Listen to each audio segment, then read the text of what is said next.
제 334강입니다.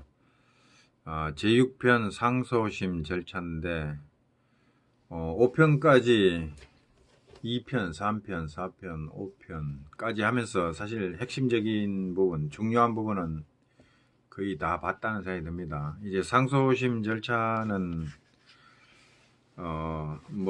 시험에 있어서는 비중이 그리 높지 않고, 그 다음에 상소심이라는 것이 1심을 잘 알면 상소심에 별로 문제될 것도 없고 해서 여하튼 긴장감이 좀 풀리네요. 중요한 것은 다 했다 라는 생각이 들고, 상소심 외에도 재심, 간이송 절차 있는데 보론 비슷한 부분이 아닌가 생각이 됩니다. 시험에 있어서는 그렇다고 전혀 안 나온다고 제가 장담은 못하지만 출제 빈도가 높지 않은 부분이다 라는 생각이 들고, 제가 그러면 안 한 부분은 요 6편 부분부터 지금부터 하는 부분 하고, 그 다음에 맨 앞부분에 총론 부분, 그리고 법원, 관할 이 부분을 안 하고 거의 그 외에 중요한 부분 다 했고, 하여튼 그 부분이 남아 있는데,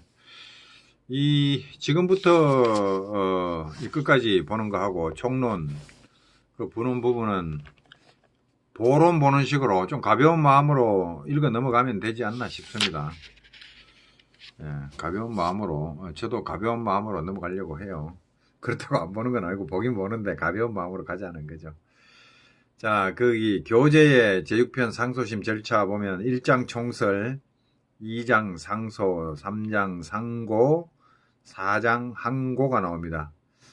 조금만 보면 이거는 영어는 금방 익숙해지는 거고, 그야말로 처음 보는 사람들은 항소, 상고, 항고가 새로운 용어겠죠. 그러나 조금만 보면 이거는 별것도 아닌 내용이 돼버리는 거고,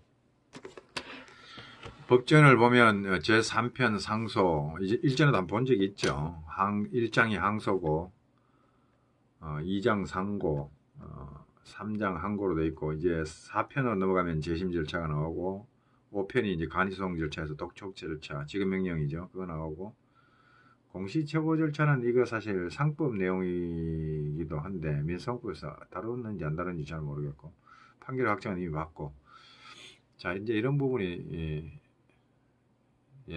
여기서 편제를 보면 항소, 상고, 항고, 이렇게 세 가지로 구성되어 있다는 거고요. 자, 이제 교재에서 총설 부분을 한번 열어보죠. 자, 제1장 총설의 1. 상소의 2. 상소의 자유, 3. 상소의 종류, 847로 넘어가면 4. 상소 요건,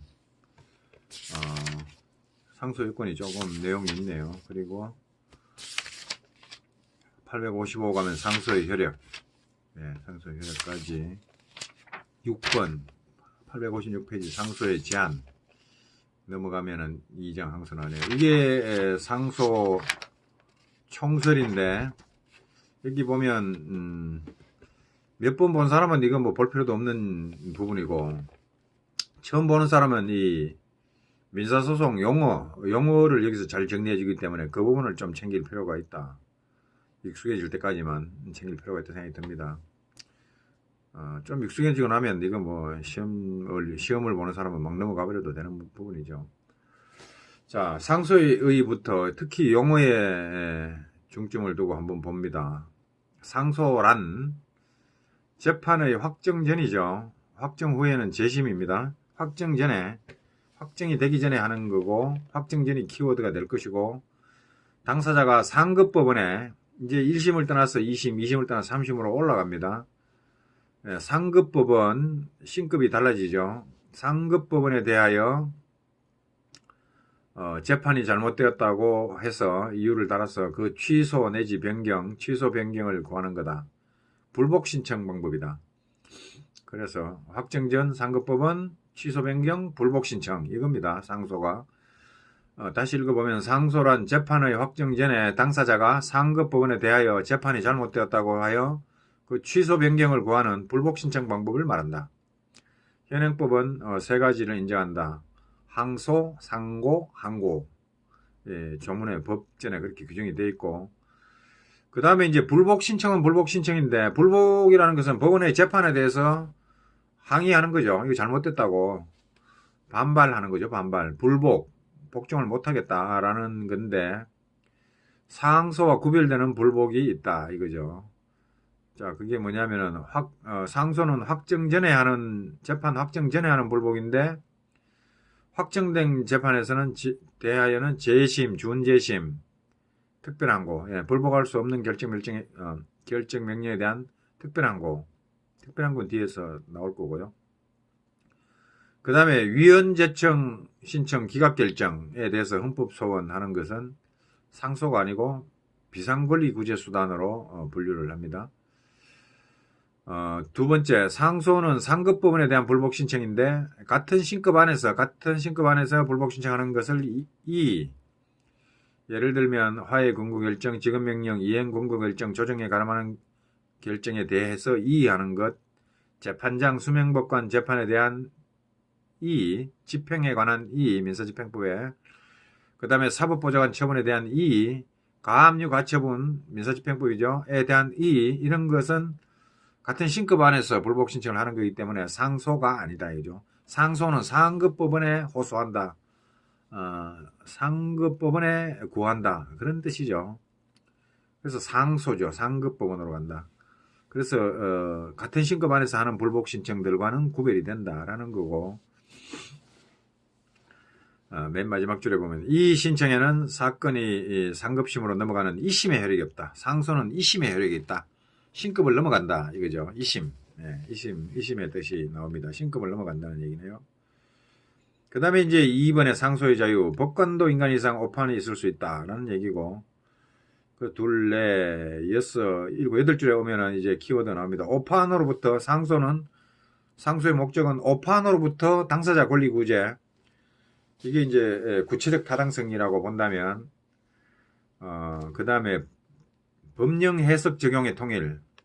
법령이 해석 적용이 통일성을 이루어야 되는데 법원마다 다르고 제각각이고 이러면 법적 안정성을 기할 수가 없다고 해서 법령 해석 적용의 통일을 기하기 위한 것이 상소다. 두 가지죠. 당사자의 권리 구제, 오판으로부터의 구제, 둘째 법령 해석 적용의 통일. 이것이 상소의 목적이다. 이걸 다시 말하면 뭐 구체적 타당성과 법적 안정성을 기하기 위한 거죠. 자, 이런 목적으로 그 다음 달라 우리나라는 3심제입니다. 3심제, 1심, 2심, 3심. 자, 845페이지로 가서 첫 번째 상소, 항소라고 부르는 거. 이 항소는 제1심 법원의 재판에 대해서 2심 법원에다 뭘 구하냐면 두 가지 답니다. 사실의 인정, 이거 잘못됐다. 법률 적용 잘못됐다. 그러니까 사실심과 법률심, 사실과 법률 양 측면에서 다시 심리하기를 바란다라는 거고, 두 번째의 상고, 이거는 법률심이다 이거죠. 제2심까지 사실 인정을 기초로 해버리고 이제 사실 문제는 다 이루어진 것으로 판단이 난 걸로 인정을 하고 법률 적용 면만 심리를 한다. 이래서 첫 번째 상소심은 사실심이 되고 법률 문제와 사실 문제를 함께 다루는 사실심이 되고, 두 번째 상소심은 법률에만 법령 해석 적용 통일을 위해서만 운용을 한다. 원칙적으로 그렇다는 거죠. 법률심이다. 자, 그런 게 핵심적인 내용이고, 자, 그 다음에 상소의 종류 3으로 넘어갑니다. 세 가지가 있다 그랬고, 항소와 상고는 판결에 대한 불복이고, 항고는 결정 명령에 대한 상소다. 이렇게 개념 정리를 하고, 몇 번만 보면 다 익혀지죠, 이 얘기는. 자, 항소는 그 다음 단락 제1심의 전국 판결에 대한 불복 신청이고, 상고는 원칙적으로 제2심 항소법원의 전국 판결에 대한 불복 신청인데, 원칙은 그렇고 예외적으로 1심 판결에 대해서 직접 상고로 갈 수가 있다 이거죠. 비약상고 390조 1항 421조 2항입니다. 이거 한번 보죠. 나중에도 나오겠지만 390조 1항. 자, 조문은 좀 익혀놓을 필요가 있죠. 390조 항소 제1장 항소에서 390조 제1항 하항소는 제1심 법원이 선고한 종국 판결 이렇게 말합니다. 제1심 법원이 선고한 종국 판결이 대상이 되고에 대하여 할 수 있다.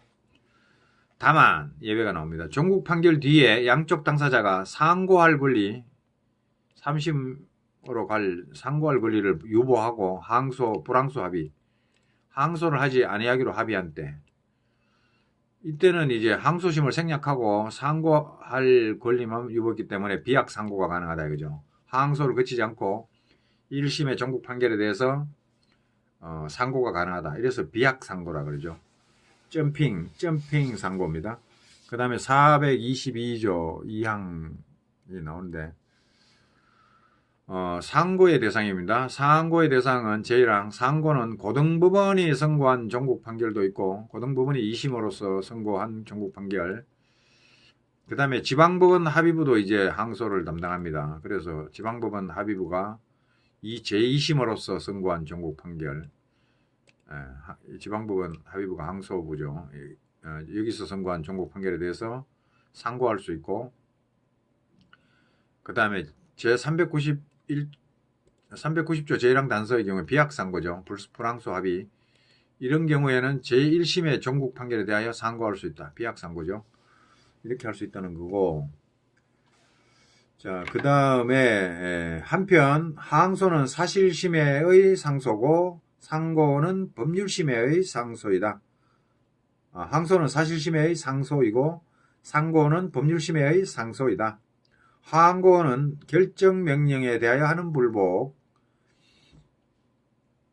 결정명령에 대한 상소죠.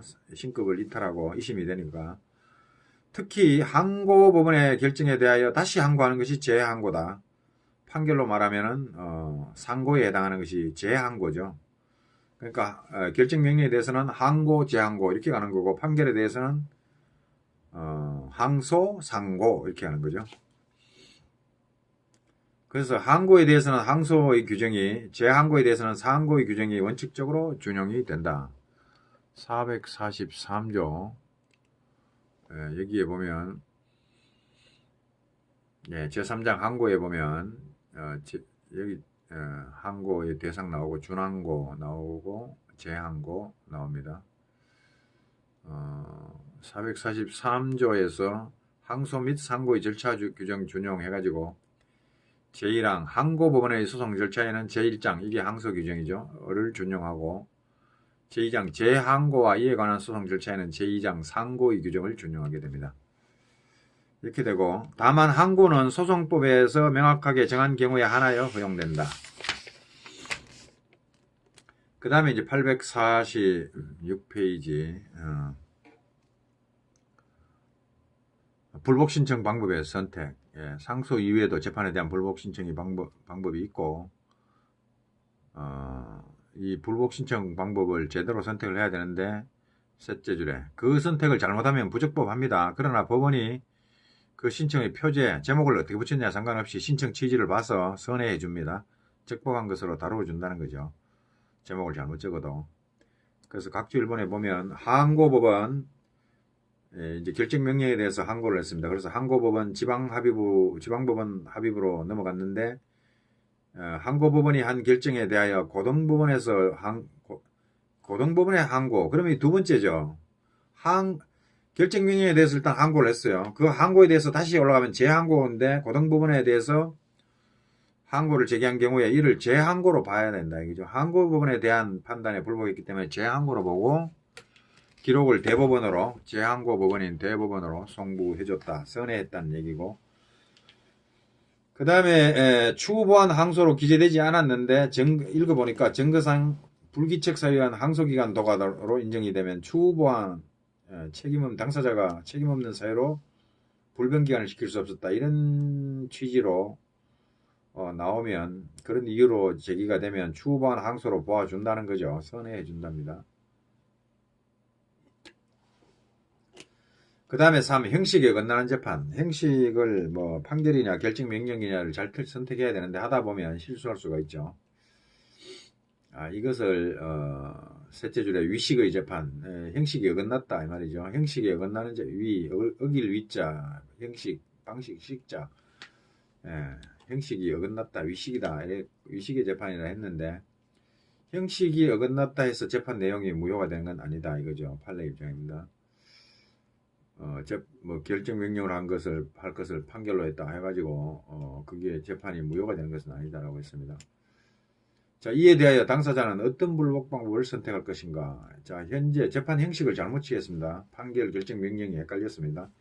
자, 이렇게 된 경우에 재판 형식에 따라 상소의 종류를 정하면 주관설이라고 하고 본래 마땅히 했어야 될 그 재판 형식에 따라서 상소, 그러니까 이제 결정 명령을 할 것을 판결로 내려놓으면 이거를 항소를 해야 되냐 항고를 해야 되냐가 문제가 됩니다. 예. 그 반대의 경우도 있을 수 있겠죠. 예. 결정으로 할 것을 판결로 내려놨다. 이거 지금 항고해야 되나? 이거 형식에 따라서 항소를 해야 되냐? 이런 문제가 생길 수 있습니다. 자, 이럴 때 현재 지금 잘못 선택된 그 재판 형식에 따라가자. 이게 주관설이고 원래 마땅히 되어야 할 제대로 된 재판 형식 그걸 따라가자 하는 게 객관설인데 객관설은 객관적으로 어느 게 맞느냐 이걸 따진다는 얘기고 주관설은 객관적으로 옳으냐 그러냐의 문제가 아니라 재판하는 당사자가 주관이죠. 당사자의 주관이 당사자가 주관적으로 택한 법이 어긋나긴 하지만 그 방식에 따라서 상소의 종류를 결정해 주자. 이게 주관설이죠. 뭐 객관설도 문제가 있고 주관설도 문제가 있는데 객관설에 의한다면 원심법관 이상의 정확한 당사자한테 법률 지식을 똑바로 갖춰라 이렇게 기대하는 것에 대해서 부당하고 법원이 잘못해놓고 당사자의 소송상 불이익을 입히게 돼서 부당하다. 그러므로 당사자가 현재 취한 재판의 형식에 따라 상소 방법을 취하는 것을 배제하지 말자. 이 판례 입장이죠. 주관설입니다. 각주 3번에 보조 참가 허브의 재판은 결정으로 해야 되는데 본안 판결에서 함께 그 허브를 판결로 심판하였다 해서 위법이라 할 수 없고 참가가 거부된 당사자는 그 판결에 대한 상소를 할 수 있다. 판결에 대한 상소니까 항소에서 같이 묶어서 불복할 수 있다. 지금 이렇게 갔습니다. 이건 주관설을 따라간 게 아니냐 싶습니다. 그 다음에 440조에 또 여기 보면 형식에 어긋나는 결정 명령에 대한 항고. 결정이나 명령으로 재판할 수 없는 사항에 대해서 결정 또는 명령을 해버렸다. 이거 형식이 어긋났죠. 위식의 재판이죠. 이렇게 되면 어떻게 되냐 이거죠. 항고할 수 있다. 주관설이다 이거죠. 결정 명령을 해서는 안 될 걸 갖다 결정 명령 형식으로 했다 하더라도 결정 명령으로 보아서 항고할 수 있다고 하니까 이 주관설을 따라간 겁니다. 440조는. 자, 그 다음에 또 뭐 이것저것 다 된다라는 선택설도 있고, 예. 하여튼 뭐 그건 뭐 논의니까요. 일단 우리 440조는 주관설을 따라갔다. 주관설을 아는 게 중요한 게 아니라 440조가 있다는 걸 아는 게 중요하겠죠. 그 다음에 847페이지에 예를 들면 가압류 명령에 이의 신청이 있는데 가압류 명령 이의 신청 이거 한번 볼까요? 민사집행법 가압류가 예전엔 판결로 나오다 요즘은 다 결정으로 바뀌었죠. 저도 판결 시대는 못 봤습니다만은 그때는 법무사 아니었습니다만은 지금은 저는 가압류가 결정 형식으로 된다는 것만 아는 사람이죠. 283조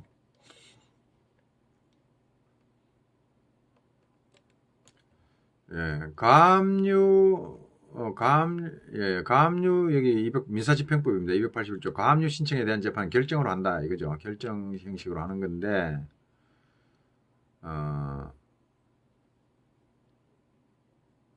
가압류 명령 채무자는 가압류 결정에 대해서 이의 신청을 할 수 있다 라고 하죠. 가압류 명령이라 보는 거는 왜 그런다 그랬죠? 이 재판 형식은 결정인데 가압류를 명한다라는 내용이 들어있기 때문에 내용에 치중해서 보면 가압류 명령이라는 이름이 붙었지만 가압류 명령을 결정하는 거죠. 재판 형식이 결정이죠. 가압류 결정. 근데 우리가 가압류 명령 이렇게도 부르는 것은 그 재판의 내용이 가압류를 명한다. 재판의 내용에 치중해서 이름을 붙일 때 가압류 명령 이렇게 부르지만 재판 형식은 가압류 결정이죠. 자, 이 채무자는 가압류 결정에 대해서 이의를 신청할 수 있다. 이의 신청이죠. 이의를 신청할 수 있는데 이에 대하여 법원이 결정 286조 3항 가압류 이의 신청에 대해서는 286조에서 가압류 이의 신청에 대한 심리와 재판은 3항에서 여기 민사집행법 286조 제3항에서 이의 신청에 대한 재판은 결정으로 한다라고 했습니다. 그런데 판결로 기각을 해버렸어요. 판결로 가압류 기각 판결을 내봤다. 이때는 당사자는 항고, 결정으로 보면 항고, 객관설로 보면 항고죠. 근데 주관설로 봐서 항소도 선택할 수 있다. 이거 지금 판례 입장은 아니고 학자들의 논의네요. 단 선택설에는 예외가 있다. 불복할 수 없는 재판을 불복할 수 있는 재판의 형식으로 판단하였다 하여 불복이 허용될 수는 없다. 다수설. 이거 뭐 별로 안 중요합니다. 여하튼 간에 440조 있다는 것 정도만 알면 되지 않겠나 싶고 자, 상소 요건은 다음 동영상에서 한번 살펴보도록 하겠습니다.